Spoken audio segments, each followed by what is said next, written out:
আসসালামু আলাইকুম রহমতুল্লাহি অবরকাতু।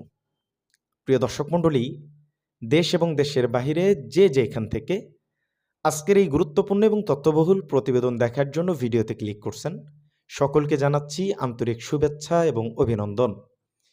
টাইটেল এবং থাম্বনেল দেখে হয়তো অবাক চিত্তে ক্লিক করছেন। অবাক হওয়ার আসলে কিছুই নাই। আমি বিস্তারিত প্রমাণ সহকারে আপনাদের সামনে উপস্থাপন করার চেষ্টা করব। একটা বিষয় আপনাদের মাঝে ক্লিয়ার করতে চাই।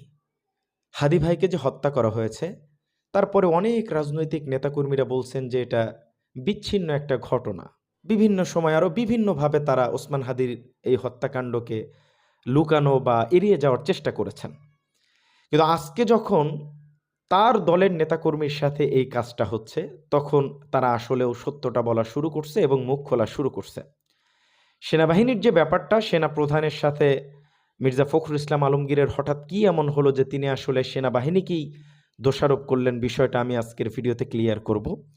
এবং সেই সাথে আজকের দিনের মোটামুটি 16টা প্রতিবেদন আমরা এই ভিডিওতে আপনাদেরকে কাভার করার চেষ্টা করব। সেখানে অনেক গুরুত্বপূর্ণ বার্তা থাকবে।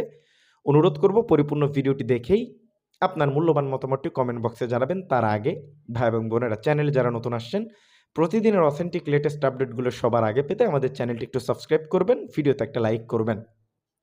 আমরা যারা নির্বাচন নিয়ে অধীর আগ্রহে অপেক্ষা করছি যে নির্বাচন হবে, আমি আপনি ভোট দিব, এই নির্বাচনই ঠিক করবে বাংলাদেশ কোন দিকে যাবে। এটা আমার কথা না, ডক্টর ইউনূস বলছেন যে আগামী নির্বাচন ঠিক করে দিবে বাংলাদেশ কোন দিকে যাবে। এখন কোন দিকে যাবে এটা আপনি কিভাবে ঠিক করবেন? গণভোটে হাঁ ভোট দেওয়ার আহ্বান জানিয়েছে সরকার, এবং গণভোট নিয়ে প্রচারণা এনসিপি যেভাবে শুরু করছে, আলহামদুলিল্লাহ ভালো সিদ্ধান্ত। কিন্তু সুনামগঞ্জের নির্বাচনী প্রচারণার সব প্রার্থীরা আসলে গণভোটে নীরব, এরকম একটা বার্তা আমাদের হাতে আসছে। এটা খুবই দুঃখজনক।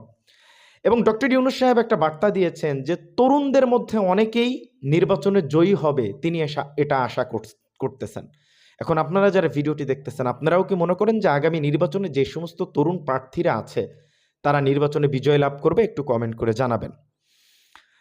এবার আসেন যে ব্যাপারটা নিয়ে কথা বলতেছি, যে ডাবলু সাহেব, তিনি চুয়াডাঙ্গার একজন সহসভাপতি হয়তো বিএনপির। তো তিনি আসলে মৃত্যুবরণ করছেন। তো তার মৃত্যুর ঘটনায় সেনা প্রধানের হস্তক্ষেপের দাবি করছেন মির্জা ফখরুল ইসলাম আলমগীর।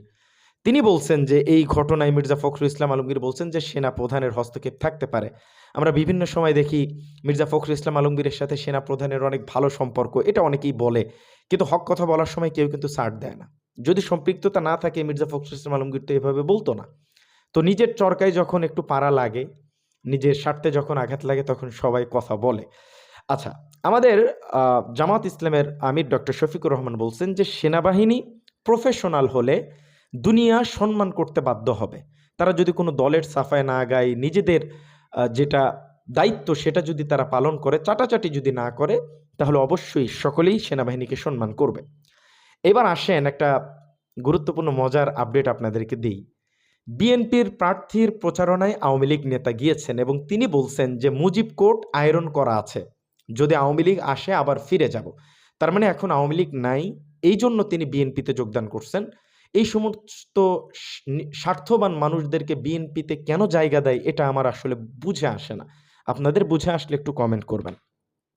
এবার আমাদের রুমিন ফারহান আপা মার্শাল্লাহ গুরুত্বপূর্ণ একটা কথা বলছেন যে এমপিরা বরাদ্দের 50% পকেটে ভরেন। রুমিন ফারহান আপা, আপনিও তো এমপি ছিলেন না?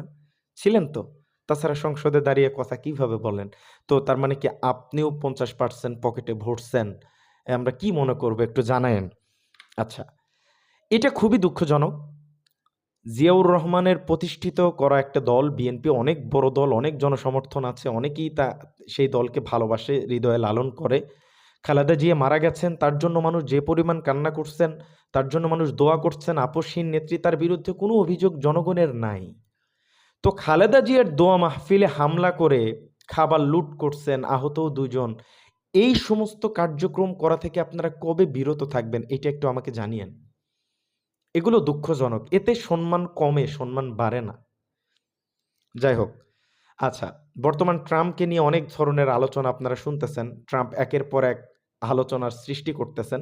তো ইরানের সঙ্গে বাণিজ্য করা দেশগুলোর পণ্য 25% শুল্ক আরোপের ঘোষণা দিয়েছে ট্রাম্প। তার মানে ইরানের সঙ্গে যদি বাংলাদেশ কোনো বাণিজ্যিক যে কার্যক্রমগুলো যদি করে তাহলে বাংলাদেশের উপরে 25% শুল্ক আরোপ করা হবে এবং বিভিন্ন দেশ হতে পারে। এই হুঁশিয়ারি তিনি দিয়েছেন এবং পররাষ্ট্রমন্ত্রী আরাগচি তিনি হচ্ছেন ইরানের পররাষ্ট্রমন্ত্রী। তিনি বলছেন যে যুক্তরাষ্ট্র যুদ্ধের পথে যেতে চাইলে ইরান প্রস্তুত আছে আলহামদুলিল্লাহ। ইরানকে আসলে ছোট করে দেখার কোনো সুযোগ নেই। কিন্তু ভারতে একটা ঘটনা ঘটছে যে একসাথে 16 স্যাটেলাইট হারালো ভারত। তারা আসলে একটা স্যাটেলাইট পাঠাতে চাচ্ছিল। তো সেটা আসলে তারা সফল হয় নাই। এটা খুবই দুঃখজনক। এবার আসেন নির্বাচন নিয়ে একটু কথা বলি। বাংলাদেশি সাংবাদিকদের পাকিস্তানি কর্মকর্তারা যেটা বললেন যে দক্ষিণ এশিয়ায় অস্থিতিশীলতার জন্য ভারত দায়ী। আপনারা যারা ভিডিওটি দেখতেছেন, আপনারাও কি এই কথার সাথে একমত প্রকাশ করেন যে আসলে দক্ষিণ এশিয়াকে যে অস্থিতিশীল পর্যায়ে নিয়ে যায় বা এশিয়া যে অস্থিতিশীল হয়, এর পিছনে কি আসলেও আপনারা কি ভারতকে দায়ী করেন? একটু কমেন্ট করে জানাবেন।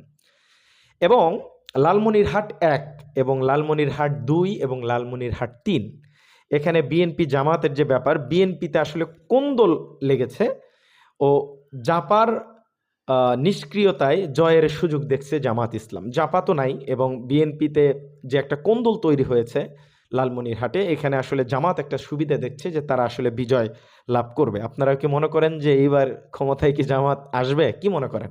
একটু কমেন্ট করে জানান।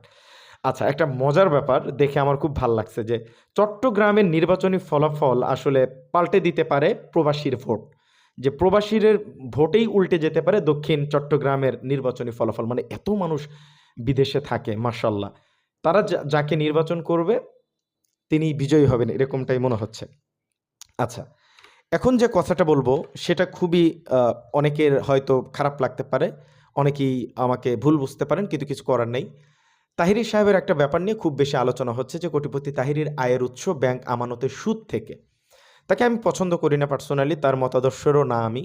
কিন্তু বিষয় হচ্ছে যে এটাকে হাইলাইট করে তিনি তো দাড়ি টুপি, তিনি তো একজন আলেম, হ্যাঁ?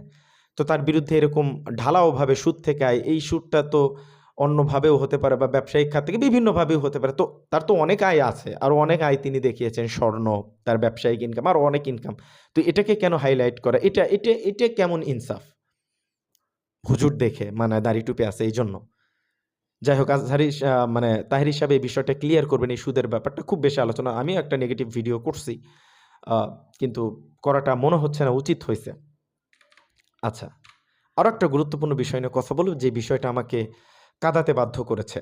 একটা ভিডিও সোশ্যাল মিডিয়ায় খুব বেশি ভাইরাল হচ্ছে, সেটা হচ্ছে একজন দিনমজুর চা শ্রমিক যাকে আমরা বলি, তিনি একটা ভিডিওতে বলতেছেন যে আমার স্ত্রী ৮ ঘন্টায় ২৩ কেজি পাতা তোলে। ২৩ কেজি পাতা তুলতে কতটা সময় লাগতে পারে আপনি চিন্তা করেন, ৮ ঘন্টা। তো ১৭৮ টাকা সে পায়। দৈনিক যদি ২০০ টাকা করে হয়, মাসে হয় হচ্ছে ৬,০০০ টাকা। দৈনিক ১৭৮ করে হলে আরও কম হয়। তো যদি ২৩ কেজি তুলতে পারে তাহলে ১৭৮ টাকা পাবে। আর যদি ২৩ কেজির একটু কম হয় তাহলে কেজি প্রতি ৬০ টাকা মাইনাস হবে। খাইতে মন চায়, অনেক কিছু খাইতে পারি না। এই কথাগুলো তিনি ভাই, ভাই, এদেশ কবে পরিবর্তন হবে? এদেরকে নিয়ে একটু ভাইবেন, সরকারের কাছে অনুরোধ করতেছি। আজকের ভিডিও পর্যন্তই। ভালো থাকেন, সুস্থ থাকেন। আসসালামু আলাইকুম রহমতুল্লাহি ওয়া বারাকাতুহু।